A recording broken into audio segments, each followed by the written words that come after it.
In ancient times, a king did something strange. He ordered his men to place a massive boulder right in the middle of a busy roadway.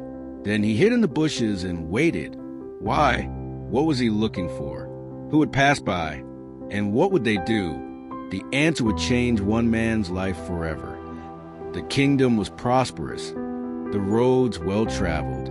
Merchants, nobles, and peasants alike moved freely along the path until one morning, everything changed. A gigantic rock, far too heavy for one man to lift, now blocked the way. The king himself had ordered it placed there under the cover of night. But why? He wasn't being cruel. He wasn't punishing his people.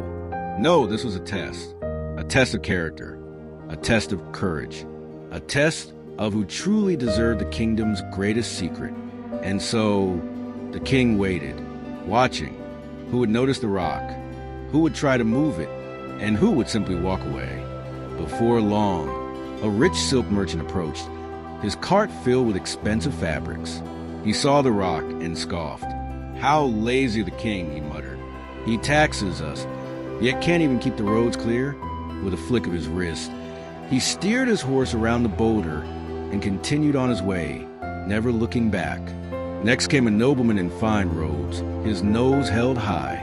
He barely glanced at the obstacle before stepping around it, grumbling about peasants who don't clean up after themselves.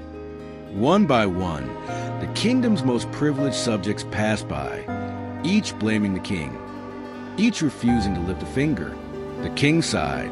Was no one worthy? Then, as the sun began to set, a poor farmer trudged down the road, his back bent under the weight of fresh vegetables.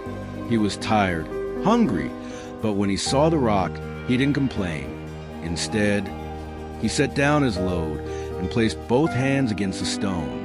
If no one moves this, someone could get hurt, he thought. He pushed. Nothing. He pushed again, his muscles straining. Still, the rock didn't budge. Sweat poured down his face, his hands grew raw, but he refused to give up.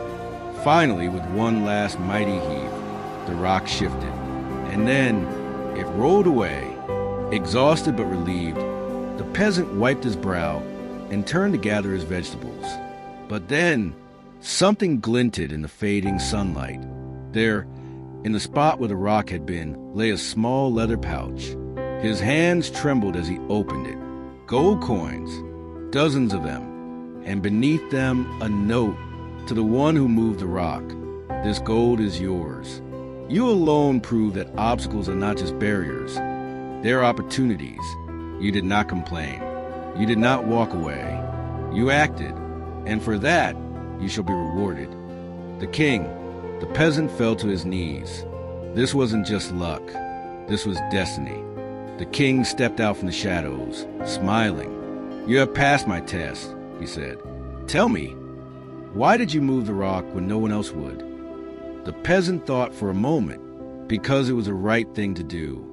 The king nodded. "And that is why you, not the rich or the powerful, have earned this reward. The truth about obstacles. This story isn't just about a rock. It's about every challenge we face in life.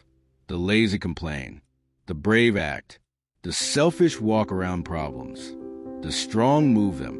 And sometimes, hidden beneath those obstacles is a reward greater than gold. Final question, what's your rock? Think about your own life. What obstacles have you been avoiding? What problems have you blamed others for? What if the thing blocking your path is actually your greatest opportunity? The next time you face a challenge, ask yourself, am I going to walk around it, or am I going to move it?